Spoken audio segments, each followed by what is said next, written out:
Hey everybody, welcome back to the channel. So I figured I'd do a short video, and this one I just wanted to quickly touch base on the alignment situation.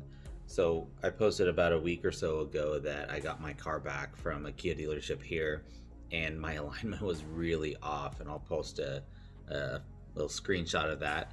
I mean, I got the car back with negative 4 point something camber in the back, that negative 4 degrees.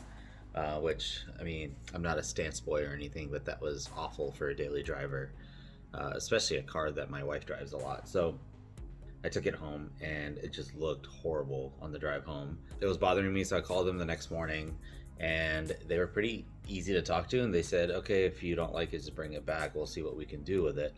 And I kind of explained to them some of the stuff that I had seen online, which included people saying that there is some adjustability.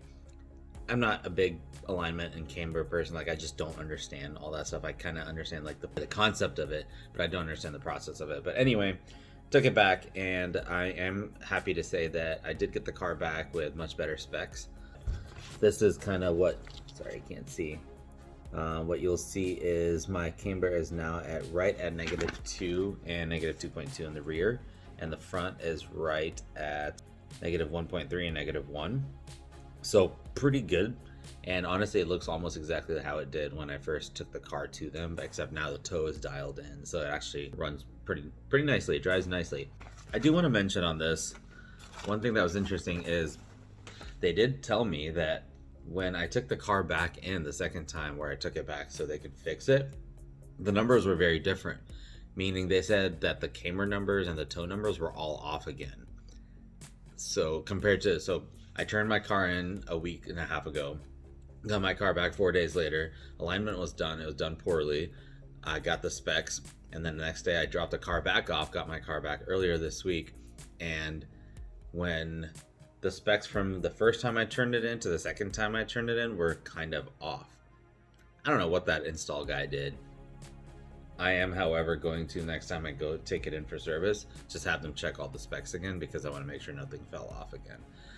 A little bit feels a little amateur, in all honesty, but I feel like dealerships just in general, this happens. So frustrating experience, but at least it's right now the specs look good.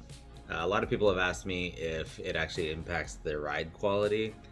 I mean, it doesn't. It definitely doesn't. It still rides not that great. A little bit rough on bumps and dips and stuff.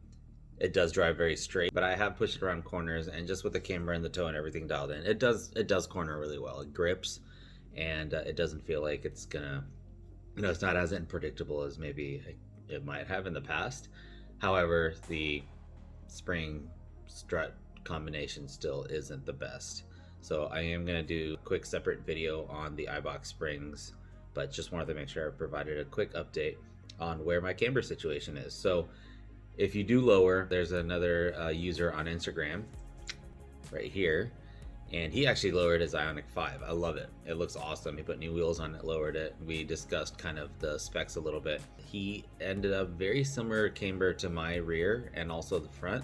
So I think that maybe that -2 is kind of a sweet spot. I'm sure people can dial it in, especially performance shops and shops that kind of specialize in this kind of stuff. To me, this is fine. I'll keep an eye on tire wear, but it looks okay. It handles well. It corners well. If I see really abnormal tire wear, then I'll maybe consider trying to see if I can get a better alignment done. But other than that, I think I'm pretty happy with it. So I'll post a couple pictures, just a quick update on the alignment situation. If you have any questions or comments, feel free to leave them. Look forward to the next video, and I am going to go film a video on my new car, which I talked about with my Miata being sold. I bought myself a C5 Corvette, and I've been just kind of learning a lot about that platform.